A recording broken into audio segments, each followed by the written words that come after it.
So let me open up the question, and this is something we do quite often, and say, when you hear healthy church, vital church, flourishing church, what do you think of when you hear that phrase?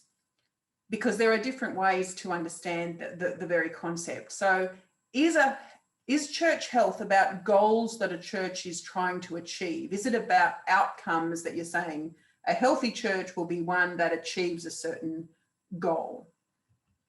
Is it characteristics that if I see a church and I see this, then that they embody a characteristic and they identify them as a healthy church? Are there practices that a church undertakes that you go, when I see churches that are doing X, Y, and Z, then I know that it's a healthy church? And I think the deep underlying question here is, when you ask to define healthy churches, who decides and why? Because when you get a perception or a definition or a label on a church, that's a healthy church, that's not a healthy church. What is people doing when they slap that label on? Are they deciding, what type of minister will be placed there? Are they deciding whether they'll get financial support? Are they deciding about how to allocate resources, et cetera, et cetera? So I think there is this underlying question. Is it an academic exercise, or is it something that actually has teeth? And I think in the context we're talking about, where we're talking about practical applied research, answering this question and doing the work that we have done for denominations across the country, where we've gone, we can list for you healthy churches, we can rank your churches. So deciding on how to define it is actually quite important. I'm just going to invite you to unmute for a minute and just say, if you were to answer the question, what is church health? What are some of the things that immediately come to mind for you? Let me reflect on, I did a literature review on how people measure church health or church vitality last year. And there's a paper there that's available for you. But this is what I found. Everybody thinks they've got the answer, and everybody comes up with lots of lists. The 7 this, the 9 that, the 10 this, the 12 that, etc. And we've got our own version of it. There are a couple of things. One is there's a lot that parallels with organizational effectiveness. When you think about church vitality, it parallels with general organizational effectiveness work in not-for-profit spheres. In the church sphere, there's a lot of grey literature and there's some quantitative studies, a lot of, look, this is what I've worked out from my own life's ministry, books, etc.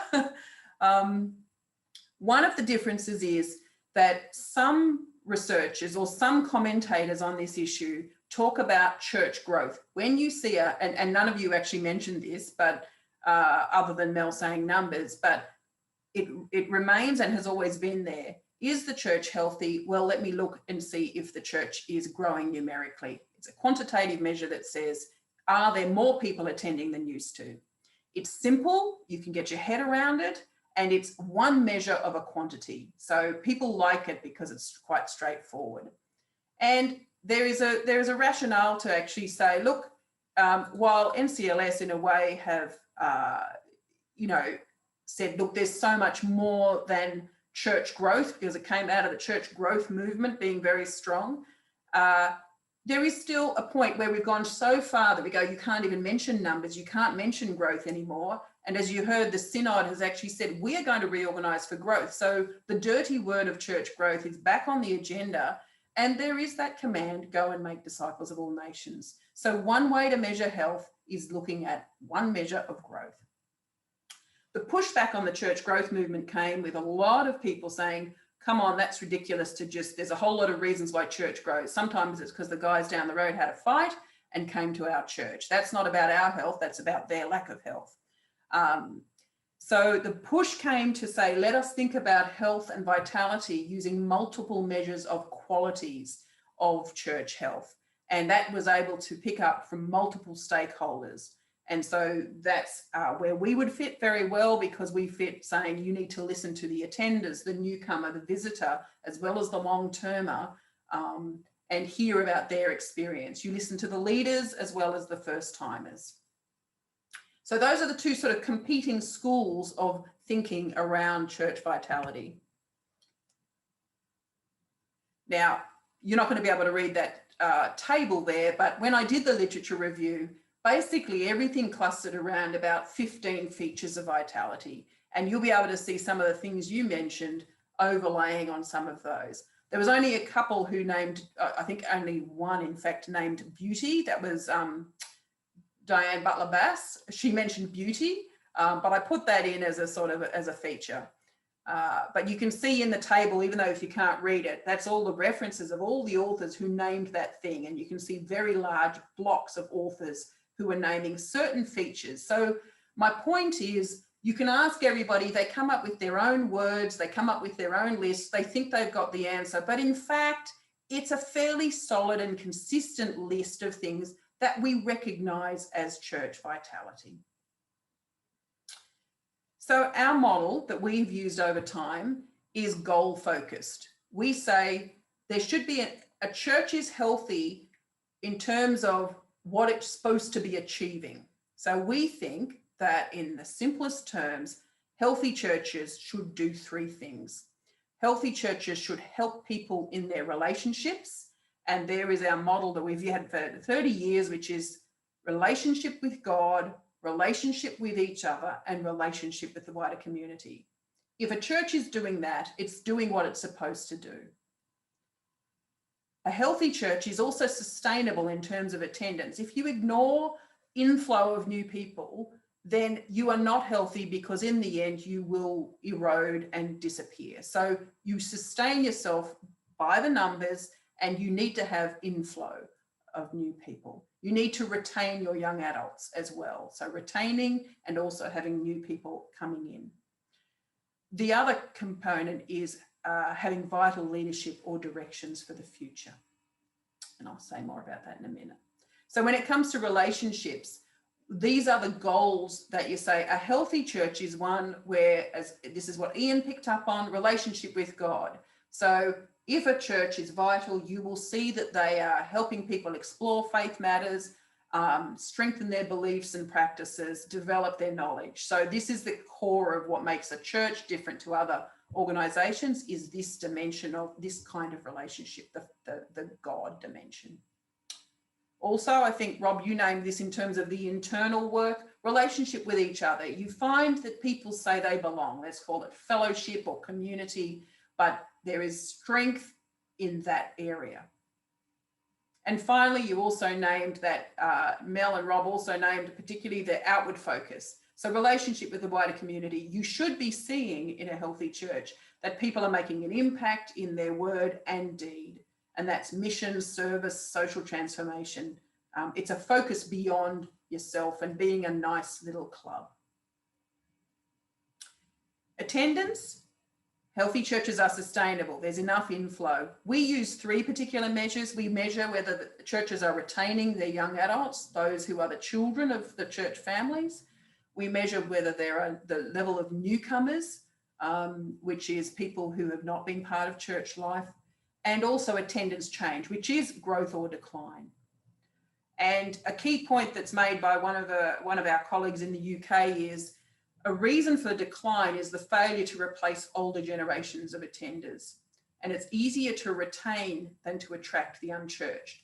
And so his insight is we need to be working on hanging on to our own children, because that is actually, it is a generational erosion that is taking place, and that is echoed in our Australian work as well. Vital leadership is the other one that we see, and this is what we describe as a capacity or a readiness for action within a church. And this is where we found being very powerful, and you'll see it as I keep presenting. This is about empowering leadership, clear and owned vision, a readiness to innovate, and a sense of confidence. So this is, it's a posture in the church. It's a culture that says, yes, we can, is the simplest way to put it. It's this collective confidence that we find. And that's a common characteristic. Some of you will be familiar with our core qualities model. that we've used over many years now. We've had various configurations. This is based on what attenders in the pews see. And look, as we've refined to really those 4 big areas that I've named earlier, sort of synthesized it, these 9 qualities and 3 quantities, we continue to present our work in this way because, in a sense, once you've got a model, we could keep changing it and everybody would be like, oh, what are they doing now? We've decided just to leave it alone and have it there as a framework. But I'd say our work has actually matured and has become tighter in terms of understanding. So let me move on to what is associated with healthy churches. So the first point I want to make, I've just picked 3 points, I think. The first point I want to make is when you do studies, you assume that the local church can make changes. You want to be healthy? Well, you've got to do X, Y, and Z. It's all up to you. And yet we have to name that there are many factors which are outside the control of the church, which impact on their vitality outcomes.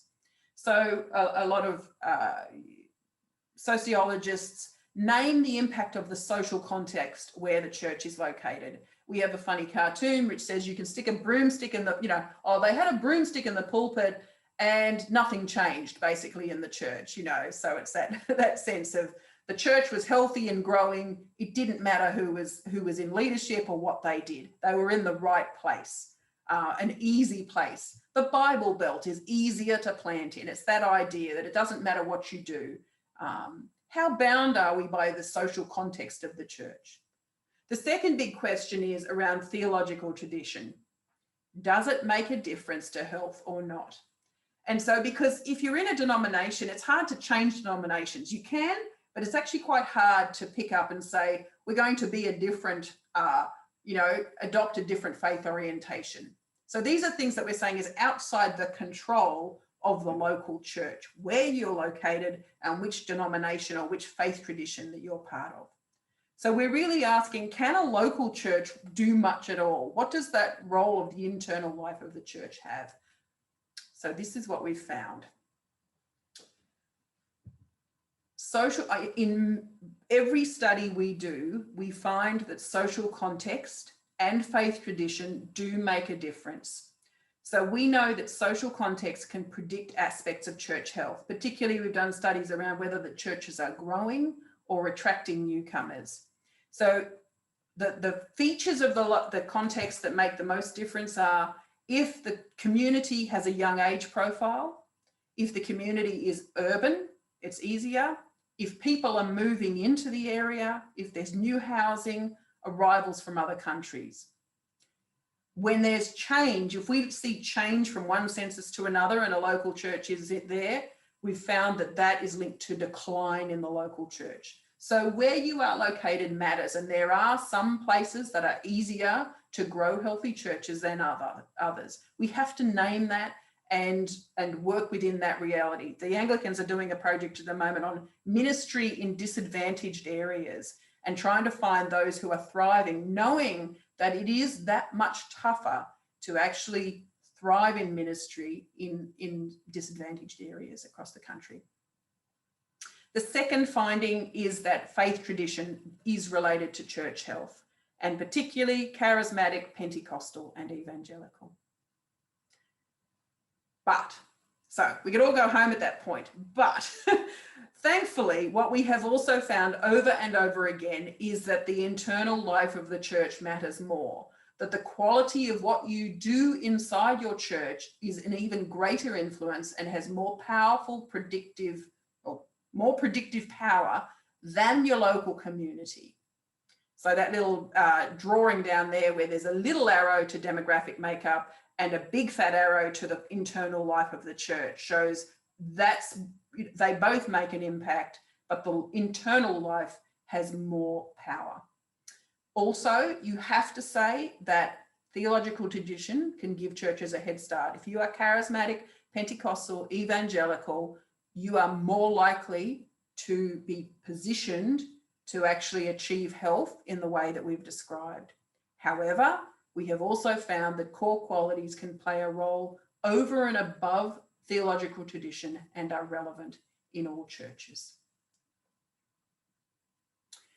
We found that dimensions of health are interrelated. There are some king hitters, some big hitters here: vision, leadership, faith sharing, highly associated with other qualities of church health. So it's a system that feeds on itself and strengthens itself. And if you've got those things strong, then the whole system thrives.